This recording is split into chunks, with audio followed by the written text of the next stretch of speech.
कोण कुठे गेले काय, सत्ता आली हे सगळे तिकडे जातात. उद्या रोहित पवार सुद्धा, उद्या जर परत भाजपची सत्ता येते असं वाटलं, रोहित पवार तिकडे जाणार आहेत.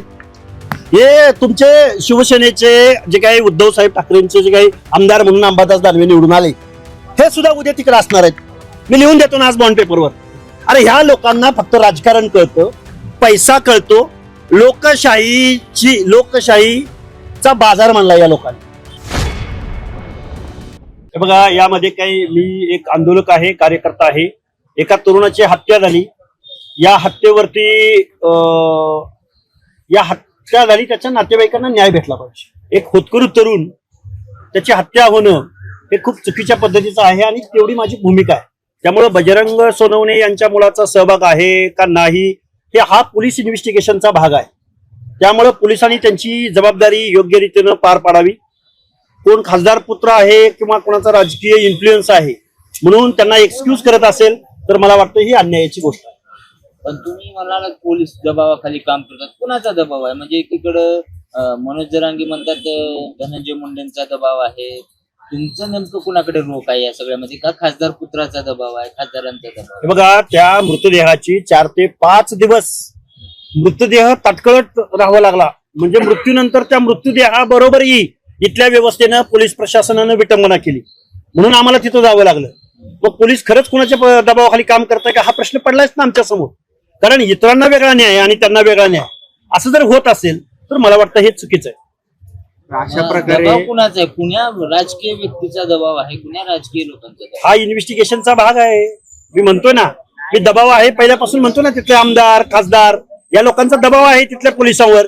कारण हे बघा, मी हे म्हणतोय हे काय मोगम आणि राजकीय आरोप करायचे म्हणून म्हणत नाही की तिथले जे लोकलचे आमदार आहेत, खासदार आहेत, त्याच लोकांनी तिथले PI आणि पोलीस अधिकारी आणले आणि ते पोलीस अधिकारी कुणासाठी तरी काम करतात. हे महाराष्ट्रातल्या राजकारणाला लागलेली कीड आहे ना. पोलिसांना फ्री अँड फेअर कामच करू दिलं जात नाही ना इथल्या आमदारांकडून, म्हणून राजकीय दबाव आहे हे वास्तव आहे. पण अशा प्रकारे एखाद्याची हत्या झाल्यानंतर आंदोलन करावं लागणं किंवा त्याच्या बचावामध्ये समर्थनात मोर्चे निघणं हे बीडमध्ये सातत्याने होताना पाहायला मिळते. आता हे बघा, बीडमध्ये आहे, महाराष्ट्रामध्ये असंच होतं. महाराष्ट्रामध्ये भटके विमुक्त असतील, महाराष्ट्रामधल्या दीनदलितांच्या जात समूहामधल्या तरुणांच्या हत्या होत आहेतच ना. अहो, इव्हन आज आम्ही भटके विमुक्त जाती जमातीच्या लोकांच्या 20 जातींचे प्रतिनिधी आम्ही एकत्र येऊन आमच्या काही मागण्या आहेत ते आम्ही मांडण्याचा प्रयत्न करतोय. आज प्रत्येक जिल्ह्याच्या ठिकाणी जिल्हा कारागृहामध्ये विमुक्त जातीच्या लोकांना पोलिसांकडून मारहाण करून त्यांचे बळी घेतले जात आहेत. याच्यावर कोण बोलतोय का? त्या भावनेतून ओबीसीचा आंदोलक, एक भटके विमुक्त जाती जमातींचा आंदोलक म्हणून आम्ही वेळोवेळी बोलण्याचा प्रयत्न करतोय. पण ज्यावेळी एखाद्या खासदाराच्या मुलाचं नाव येतं किंवा त्याच्यावर शंका व्यक्त केली जाते तेव्हाच मीडियामध्ये फुटेज मिळतं.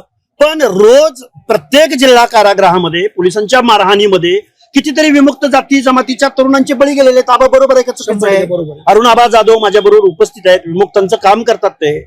हा अर्थ टाळू इथल्या मीडियाला, व्यवस्थेला, इथल्या राजकीय लोकांना, प्रशासनांना कधी कळणार आहे? त्यामुळे ही खूप व्यापक आमची भूमिका आहे. आमचं म्हणणं कधीतरी इथल्या व्यवस्थेनं ऐकून घ्यावं असं आमचं म्हणणं आहे. किंवा एखाद्या मेलेल्याची किंवा मारणाऱ्याची जात शोधून अशा प्रकारे हे करणं किंवा हे करणं हे योग्य वाटतं का? हे बघा, इथं एखादी घटना घडल्यानंतर ज्यावेळी आंदोलनं होतात त्यावेळी रिॲक्शन म्हणून अजून आंदोलनं होत राहणार आहेत. उद्या कुणाचा तरी बळी जाणार आहे, परत त्या समूहाची लोक येणार आहेत, परत कुणाला तरी बळी जाणार आहे. हे फेल्युअर कुणाचं आहे? तर हे पोलीस डिपार्टमेंटचं फेल्युअर आहे. असं मी कधी पोलीस डिपार्टमेंटच्या विरोधामध्ये जाहीर वक्तव्य करत नाही. पण अशा ज्या घटना बीड जिल्ह्यामध्ये तुम्ही पर्टिक्युलरली प्रश्न विचारताय म्हणून तुम्हाला सांगतो, बीड जिल्ह्यामधल्या पोलीस डिपार्टमेंटचं हे फेल्युअर आहे, त्यांनी मान्य केलं पाहिजे. आणि गृहमंत्र्यांनी बीड जिल्ह्यासाठी वेगळं काही करता येतंय का हे मुख्यमंत्र्यांनी बघावं. तुम्ही एकीकडे हा सगळा आवाज उठत असताना सरकार मात्र फोडाफोडीत बिझी आहे. सरकार बाहेर देखील गेले. शिंदेंनी ठाकरेंचा अजून एक आमदार फोडला, मागच्या आठवड्यात 6 खासदार फोडले. हे बघा, महाराष्ट्राचं राजकारण हे फोडाफोडी शिवाय दुसरं काही त्यांना सुचत नाही. आज शेतकरी हवाल दिलाय, त्याच्यावर कोणी बोलायला तयार नाही. आज SC मधल्या वेगवेगळ्या जात समूहामध्ये भांडणं लावून दिलेले आहेत, त्याचा लिगल ऍस्पेक्ट काय आहे? तुम्ही त्यांना त्यांच्या योजनांना निधीच प्रोव्हाइड करत नाही. तुम्ही त्यांच्यात भांडणं लावून दिलेत. आज ओबीसी आणि मराठा समाजामध्ये भांडणं लावून दिलेत. म्हणजे महाराष्ट्रामधल्या सर्वसामान्य लोकांच्या प्रश्नावर काम करण्यापेक्षा इथं वेगवेगळ्या समूहामध्ये भांडणं लावून देण्याचं काम केलं जातंय. 6 खासदार फुटले, तुम्ही आता मला प्रश्न विचारलाय, आज सचिन भाऊ अहिर यांना तिकडे घेतलं, तुम्ही मला प्रश्न विचारताय. अरे आमचं देणं घेणं काय आहे? अरे गेले काय, राहिले काय, मेले काय, जगले काय? अरे आम्ही काय करायचं? आमच्या विमुक्तांचे प्रश्न, आमच्या बलुतेचे प्रश्न, आमच्या आरक्षणाचे प्रश्न, अरे ह्यांना काय पडलंय? 6 खासदार तिकडे गेले काय आणि इकडे आले काय? आणि आम्ही ओबीसी आंदोलक आहोत, भटके आहोत, आमच्या बोलण्यानं काय फरक पडणार आहे? अरे ही व्यवस्था आहे. कोण कुठे गेले काय? सत्ता आली, हे सगळे तिकडे जातात. उद्या रोहित पवार सुद्धा, उद्या जर परत भाजपची सत्ता येते असं वाटलं, रोहित पवार तिकडे जाणार आहेत. हे तुमचे शिवसेनेचे जे काही उद्धव साहेब ठाकरेंचे जे काही आमदार म्हणून अंबादास दानवे निवडून आले, हे सुद्धा उद्या तिकडे असणार आहेत. मी लिहून देतो ना आज बॉन्ड पेपरवर. अरे ह्या लोकांना फक्त राजकारण कळतं, पैसा कळतो, लोकशाहीचा बाजार मानला या लोकांनी. त्यामुळं सर्वसामान्य माणसाच्या आवाक्या बाहेरच्या या घटना घडतायत. प्रचंड संतापलेला, चिडलेला, इथला दलित चिडलेला आहे, इथला ओबीसी चिडलेला आहे, इथले भटके चिडलेले आहेत. आज आम्ही 20 भटक्या जातींच्या प्रतिनिधींची बैठक घेतली. काय चाललंय? आमचा कोण वाली आहे इथं? 6 खासदार आले काय आणि गेले काय, फुटले काय आणि राहिले काय? अरे आमचं कोण गारानं ऐकतं इथं? आणि हे आमची रास्त भूमिका आहे, वास्तव भूमिका आहे. तुम्हाला याच्या उपर अजून काय प्रश्न विचारायचा असेल तर विचारा. पण निवडणुका आली की मुद्दे अजेंड्यावर येतात. तुम्ही सातत्यानं आता मागे पाठपुरावा करताय, हे करताय. आता तुम्ही म्हणताय की अशा पद्धतीने ओबीसी असतील किंवा भटके मुक्तांचे प्रश्न जाणून घेतले जात नाही.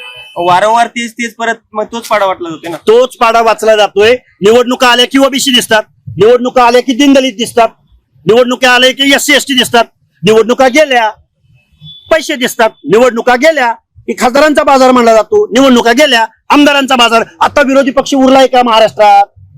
लोकशाहीची विटंबना महाराष्ट्रात सुरू आहे. काय चाललंय? रोज एक बातमी. अरे या फटाफुटी शिवाय दुसरी एक तर बातमी आहे का महाराष्ट्रामध्ये? काय चाललंय? आम्ही वास्तव बोलतोय. आम्हाला कुठल्या पुढाऱ्यांची, कुठल्या राजकारण्यांची, कुठल्या आमदार खासदारांची भेडभाट ठेवायची नाही. महाराष्ट्र विकलाय इथल्या राज्यकर्त्या लोकांनी. बोला याच्या उपर. तुम्ही लोकशाहीचा 4था स्तंभ आहात. आमच्यापेक्षा तुमच्या खांद्यावरती जास्त जिम्मेदारी आहे ही. त्यामुळं तुम्ही सर्वसामान्य माणसांचा आवाज या महाराष्ट्रातल्या गुंग्या बहिऱ्या राज्यकर्त्यांना तुम्ही ऐकवावा अशी आमची नम्र विनंती. कोण कुठे गेले काय? सत्ता आली, हे सगळे तिकडे जातात. उद्या रोहित पवार सुद्धा, उद्या जर परत भाजपची सत्ता येते असं वाटलं, रोहित पवार तिकडे जाणार आहेत. हे तुमचे शिवसेनेचे जे काही उद्धव साहेब ठाकरेंचे जे काही आमदार म्हणून अंबादास दानवे निवडून आले, हे सुद्धा उद्या तिकडे असणार आहेत. मी लिहून देतो ना आज बॉन्ड पेपरवर. अरे ह्या लोकांना फक्त राजकारण कळतं, पैसा कळतो, लोकशाहीचा बाजार मानला या लोकांनी.